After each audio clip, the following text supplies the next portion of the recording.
എല്ലാ പ്രിയപ്പെട്ട കൂട്ടുകാർക്കും നമസ്കാരം. പുതിയൊരു വീഡിയോയിലേക്ക് എല്ലാവർക്കും സ്വാഗതം. ഇന്ന് നമ്മുടെ കേരളീയർക്ക് വളരെ പ്രധാനപ്പെട്ട ഒരു ദിവസമാണ് കർക്കിടക സംക്രാന്തി. പഞ്ഞ കർക്കിടകത്തിൻ്റെ കറുത്ത ദിനങ്ങളെ വരവേൽക്കാൻ നമ്മൾ മലയാളികൾ മനസ്സുകൊണ്ടും ശരീരം കൊണ്ടും പിന്നെ നമ്മുടെ വീട് കൊണ്ടും ഒരുങ്ങുന്ന ദിവസം. നമ്മുടെ പഴമക്കാരുടെ ഒരു വിശ്വാസമുണ്ട്, കർക്കിടക സംക്രാന്തി ദിവസം വീട്ടിലെ അഴുക്കും നെഗറ്റീവ് എനർജിയും എല്ലാം പൂർണ്ണമായി തുടച്ച് മാറ്റണം. ചേട്ട ഭഗവതിയെ അഥവാ അലക്ഷലക്ഷ്മിയെ പുറത്താക്കിയിട്ട് ഐശ്വര്യത്തിൻ്റെ സ്ത്രീ ഭഗവതിയെ അതായത് ലക്ഷ്മി ദേവിയെ വീട്ടിലേക്ക് ക്ഷണിക്കുന്ന ദിവസമാണിത്. അതുകൊണ്ട് ഇന്ന് നമ്മുടെ വീട്ടിലൊരു വലിയ ഡീപ്പ് ക്ലീനിങ് ആണ് നടക്കാൻ പോകുന്നത്. മുക്കും മൂലയൊക്കെ വൃത്തിയാക്കിയിട്ട് കർക്കിടക മാസത്തിൽ നമ്മൾ അറിഞ്ഞിരിക്കേണ്ട ചില കാര്യങ്ങൾ, എനിക്കറിയാവുന്ന കാര്യങ്ങളും ഞാൻ വായിച്ചറിഞ്ഞ കാര്യങ്ങളും പറഞ്ഞു തരാം. അപ്പോൾ നിങ്ങളുടെ അഭിപ്രായമൊക്കെ ഒന്ന് അറിയിക്കണേ. നിങ്ങൾ കർക്കിടകം എങ്ങനെയാണ് നിങ്ങൾ വീടൊക്കെ ക്ലീൻ ചെയ്തൊന്നും കൂടി കമൻറ്റിൽ അറിയിക്കാൻ മറക്കരുതേ.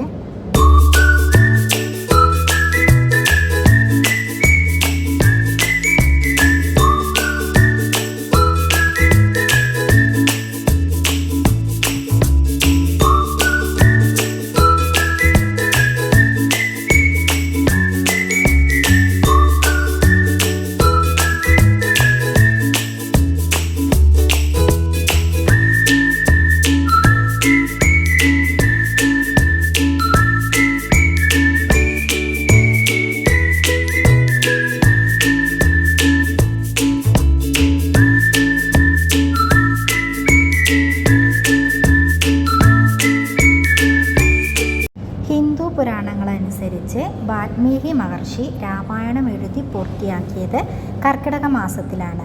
കനത്ത മഴ കാരണം പുറത്തിറങ്ങാൻ കഴിയാത്ത ഈ വറുതിക്കാലത്ത് മനസ്സിൽ ആത്മവിശ്വാസവും പോസിറ്റീവ് ഊർജവും നിറയ്ക്കാൻ പൂർവികർ രാമായണം വായിക്കൽ ഒരു ശീലമാക്കിയിട്ടുണ്ടായിരുന്നു. അതിനാൽ ഈ മാസം രാമായണ മാസം എന്നുകൂടി അറിയപ്പെടും.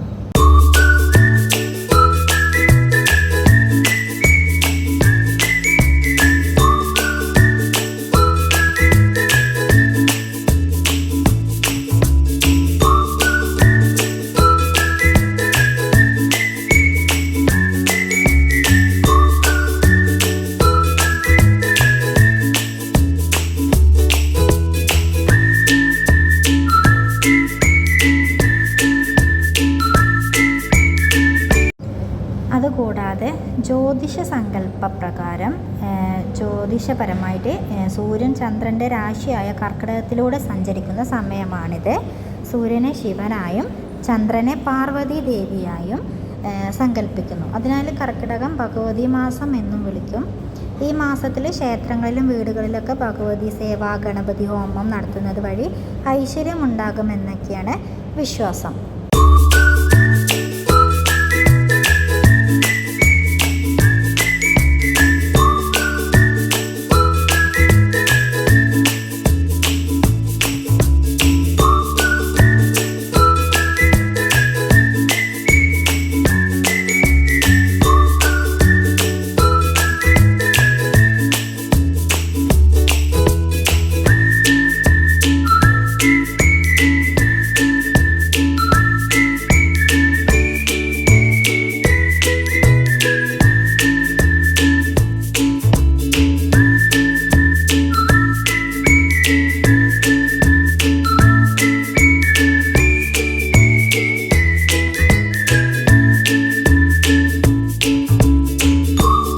അതുപോലെ തന്നെ കർക്കിടക മാസം തുടങ്ങുന്നതിന് തൊട്ടു മുമ്പ് വീടും പരിസരവും വൃത്തിയാക്കി ദാരിദ്ര്യത്തിൻ്റെയും അലസതയുടെയും പ്രതീകമായ ചേട്ട ഭഗവതിയെ വീട്ടിൽ നിന്നും പുറത്താക്കുന്ന ഒരു ചടങ്ങും കൂടിയുണ്ട്. തുടർന്ന് ഐശ്വര്യത്തിൻ്റെ ദേവിയായ ശ്രീ ഭഗവതി അതായത് നമ്മൾ ലക്ഷ്മി ദേവിയെ സ്വീകരിക്കുക. അഷ്ടമാംഗല്യം, ദശപുഷ്പങ്ങളും വിളക്കും ഒരുക്കി വയ്ക്കുന്നു. ഇതിനെ ശീവേദിക്ക് വെക്കുക എന്നൊക്കെ പറയും. ചില സ്ഥലങ്ങളിൽ കർക്കിടകം 1 മുതൽ ഇതൊക്കെ ചെയ്തു വരാറുണ്ട്.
അതുപോലെ തന്നെ ഋതുക്കളുടെ പുണ്യകാലം എന്നുകൂടി കർക്കിടക മാസത്തിൽ പറയാറുണ്ട്. കർക്കിടക വാവ്, ഉത്തരായനത്തിൽ നിന്നും ദക്ഷിണായനത്തിലേക്കുള്ള സൂര്യൻ്റെ മാറ്റം ഈ മാസത്തിലാണ്.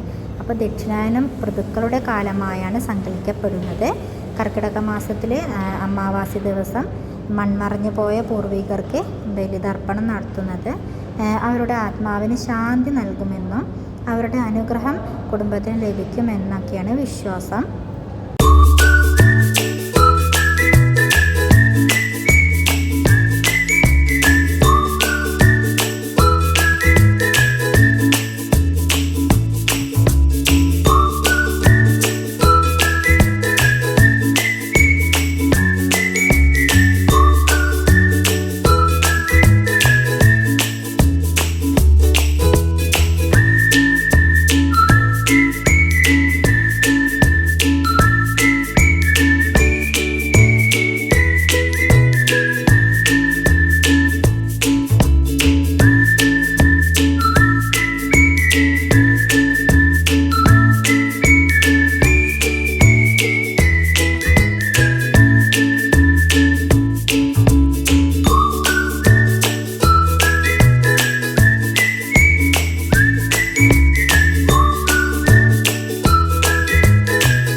ആരോഗ്യത്തിന് പ്രാധാന്യം കൂടി കൊടുക്കുന്ന ഒരു മാസം കൂടിയാണ് കേട്ടോ കർക്കിടക മാസം എന്ന് പറയുന്നത്.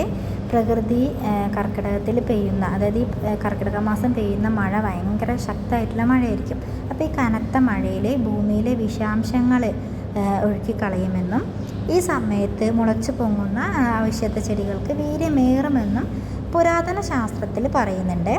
ശരീരത്തിൻ്റെ പ്രതിരോധശേഷി കൂട്ടാൻ പത്തിലക്കറി, ഞവരനെല്ല്, ദശപുഷ്പങ്ങളൊക്കെ ചേർത്ത് കർക്കിടക കഞ്ഞിയും കഴിക്കുന്ന ശീലം ഈ ഒരു വിശ്വാസത്തിൽ നിന്ന് വന്നതാണ്. ഓരോ നാട്ടിലും ഓരോ രീതിയിലായിരിക്കും ഔഷധക്കഞ്ഞി ഉണ്ടാക്കുക. പിന്നെ ഔഷധങ്ങൾ ഉപയോഗിച്ചിട്ടും നമ്മൾ ഉലുവക്കഞ്ഞിയായിട്ടും പല രീതിയിലൊക്കെ ഓരോ നാട്ടിലും വ്യത്യസ്ത രീതിയിലായിരിക്കും. നമ്മൾ ആയുർവേദ ആശുപത്രിയിൽ ഉഴിച്ചിലുകൾ നടത്താറുണ്ട്. കാരണം പല വേദനകളൊക്കെ ഈ ടൈമിൽ പുറത്തു വരും എന്നൊക്കെ പറയുന്നത് കേൾക്കാറുണ്ട്. അപ്പോൾ ആരോഗ്യത്തിന് വളരെ പ്രാധാന്യം കൊടുക്കുന്ന ഒരു മാസം കൂടിയാണ് കർക്കിടകം.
ക്ലീനിങ് എപ്പോഴും മുകളിൽ നിന്നും താഴേക്ക് വേണം തുടങ്ങാൻ എന്നൊക്കെ പറയും.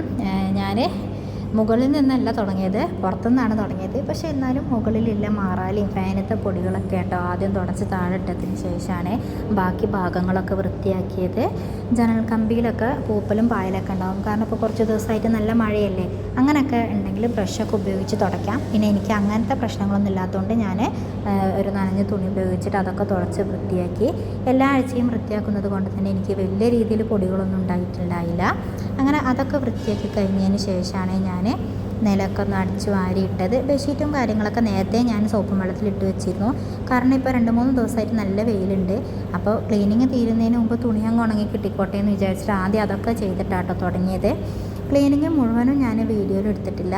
പാതി എത്തിയപ്പോൾ എനിക്ക് ക്ലീനിങ് പാതി വഴിയിൽ നിന്ന് നിർത്തേണ്ടതായിട്ട് വന്നു. അപ്പോൾ കുറച്ച് ഭാഗങ്ങൾ മാത്രമേ ഉൾപ്പെടുത്തിയിട്ടുള്ളൂ. ബാക്കി ഞാൻ പിന്നൊരു വീഡിയോയിൽ ചെയ്യുന്നതായിരിക്കും.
ഉൾപ്പെടുത്താത്ത കുറച്ച് കാര്യങ്ങൾ പറയാം.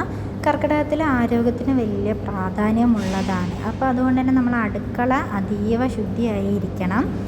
അടുക്കളയിൽ റാക്കുകളൊക്കെ എല്ലാ അനാവശ്യ പാത്രങ്ങളും കുപ്പികളൊക്കെ മാറ്റിയിട്ട് നല്ല വൃത്തിയാക്കി വെക്കണം. അതുപോലെ തന്നെ നമ്മളെ കൗണ്ടർ ടോപ്പിലൊക്കെ കടുത്ത എണ്ണമയും കാര്യങ്ങളൊക്കെ ഉണ്ടാകും. അപ്പോൾ ചൂടുവെള്ളത്തിൽ അല്പം ഡിഷ് വാഷും ലിക്വിഡും ബേക്കിംഗ് സോഡയൊക്കെ ചേർത്ത് ഒരു 10 മിനിറ്റ് വെച്ചതിന് ശേഷം നമ്മൾ നന്നായിട്ട് ഉരച്ച് കഴുകുകയാണെങ്കിൽ വൃത്തിയായി കിട്ടും. ഇത് നമ്മൾ എപ്പോഴും ചെയ്യാൻ പറ്റില്ല, പക്ഷേ ഇതുപോലെ ഡീപ്പ് ക്ലീനിങ് ഒക്കെ ചെയ്യുന്ന ടൈമിൽ നമുക്ക് ചെയ്യാവുന്നതാണ്.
അതുപോലെ ഞാൻ കാണിക്കാത്ത മറ്റൊരു കാര്യമാണ് പൂജാമുറി ഒരുക്കുക എന്ന് പറയുന്നത്.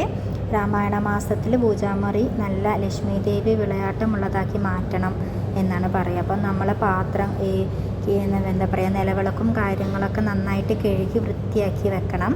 അപ്പോൾ പുളിവെള്ളം, ഉപ്പ്, ഗോതമ്പ് പൊടിയൊക്കെ ചേർത്തിട്ട് കുഴച്ചിട്ട് നമ്മൾ ഈ വിളക്കിലൊക്കെ തേച്ച് പിടിപ്പിച്ചിട്ട് ഒരു 5 മിനിറ്റ് വെച്ചതിന് ശേഷം കഴുകുകയാണെങ്കിൽ വിളക്കത്തെ എല്ലാ കറകളും പോകും.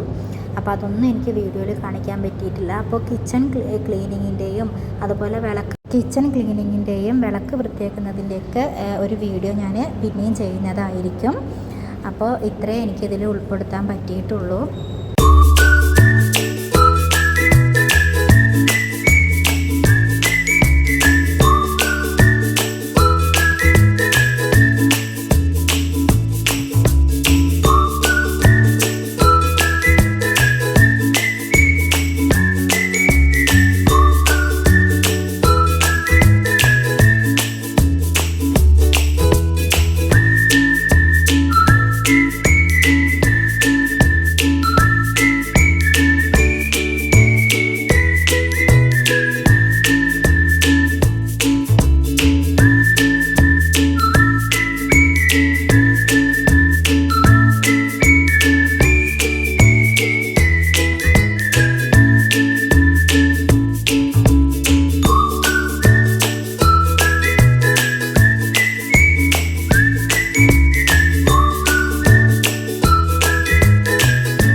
നമ്മളെല്ലാ അടിച്ചുവാരലും ഒക്കെ കഴിഞ്ഞതിന് ശേഷം വീട് തുടക്കുകയാണ്. ഈച്ചയും ഉറുമ്പും വരാതിരിക്കാനും വീടിനുള്ളിൽ നല്ല സുഗന്ധം നിൽക്കാനും തറ തുടയ്ക്കുന്ന വെള്ളത്തിൽ ഒരല്പം കല്ലുപ്പും കായ കഷ്ണവും ചേർക്കുന്നത് വളരെ നല്ലതാണ്.